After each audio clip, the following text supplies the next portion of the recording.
Hey guys, and welcome to the 7th episode of the 12 Days of Switchmas, where I will be talking about Mario Kart World, the Switch 2's main launch title, and also the first new mainline Mario Kart game since Mario Kart 8, which was 11 years ago, which is pretty hard to believe. I was still in elementary school when Mario Kart 8 released, and I was old enough to drink when Mario Kart World released. That kind of goes to show how long the gap between these two games were, and no, I'm not counting Mario Kart Tour as a mainline title. I do like it, but it feels more like a side thing. But this game is pretty interesting. It got into a lot of controversy, and for good reason too, because it was released for $80, the first $80 Nintendo game, and presumably the first $80 AAA game in general, which is absolutely insane. I will never defend that price, and I don't think most other people will either. I still don't even understand why Nintendo priced it this high. Probably because of greed in the fact that Mario Kart 8 Deluxe sold so well, so they introduced that variable pricing excuse. But either way, it is a really crappy situation, and it kind of made this game the poster child for the Nintendo grifting thing that has been happening in 2025, which is pretty unfortunate, but it also sucks that this game is super expensive as well. But despite all of that, I still think this is a really fun game. I would say it's probably my second favorite Mario Kart game. I still prefer 8 Deluxe for a few different reasons that I will mention, mainly due to the content in the game, but I still think Mario Kart World is very fun, and I really like the ideas that it brings to the table, and I really like how it feels like an evolution of the series. This game takes place in a massive open world environment, and I will admit, Mario Kart didn't necessarily need to have an open world, but I don't think the fact that it does is a detriment to the game at all. I actually quite like when some games experiment with open worlds sometimes. I think there's a lot of ideas that they can explore, and I feel like the only flaws that they run into is the lack of content in things to do within them, not the fact that it's open world itself. But I do like a lot of Mario Kart World's open world aspects. Like, free roam is pretty fun. I initially thought it was kind of boring and there wasn't much to do, but I just think it's kind of a chill mode to mess around in, do some missions. It doesn't necessarily need to have structure. I think it's fine for a game to just kind of give you a big world to explore and not necessarily have a structure to it. I mean, it is nice to have structure a lot of the time, but I also kind of appreciate just going out and messing around and exploring. That's kind of what I did in Super Mario 64 DS as a kid, and I think there's a lot of appeal to it.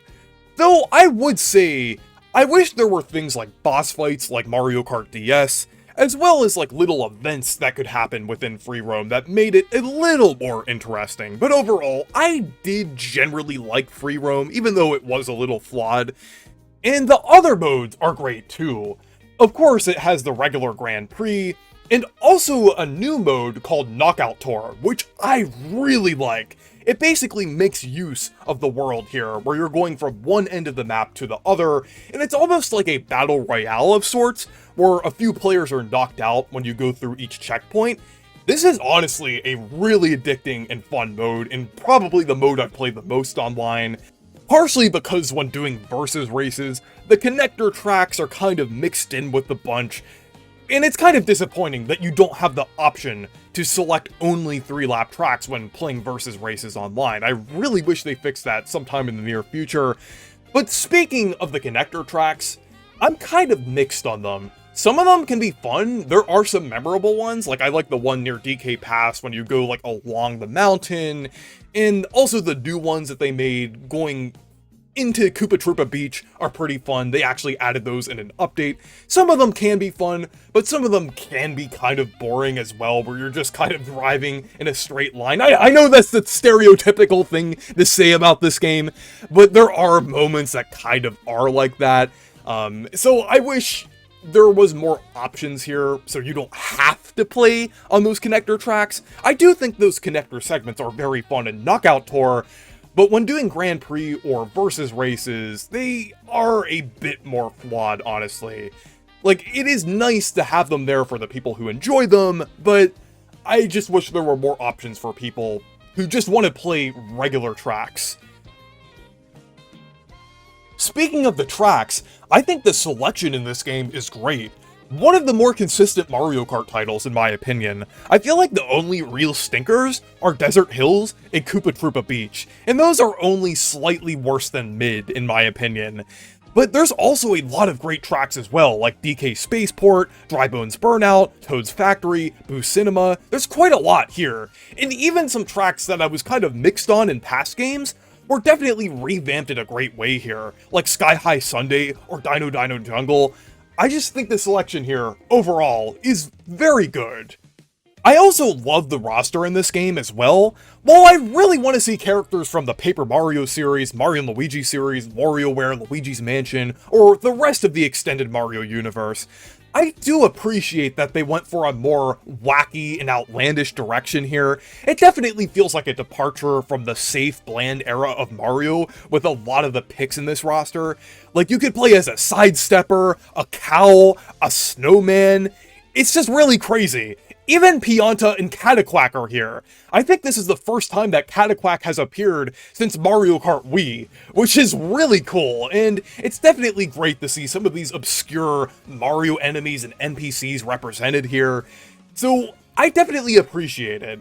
And you could also get costumes for the main characters as well. I would have loved if there were costumes or alts for like the rest of the roster, like for the NPC characters, but it is nice that a lot of the characters did get a pretty good selection of costumes, though it is disappointing that DK and Pauline only have one. I hope there's some kind of Donkey Kong or Bonanza update in the near future, because they definitely deserve more costumes. And finally, I wanted to talk about the gameplay, because they added quite a lot here. I really appreciate a lot of the new additions, like the charge jump. It definitely makes things feel more flexible, like you could jump onto a grind rail or jump onto a wall. It feels very fun and satisfying. And also with the walls, you can actually ride along them for a few seconds, and you can also trick in the air as well. It feels very bouncy and exhilarating, and definitely a nice change of pace from Mario Kart 8.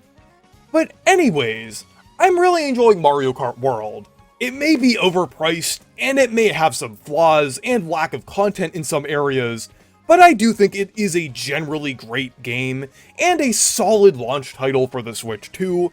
But anyways, let me know what you think of Mario Kart World down in the comments, and thank you guys for watching this video. Make sure to leave a like and subscribe for more, and make sure to check out my Discord server and Blue Sky if you want to. Stay perky!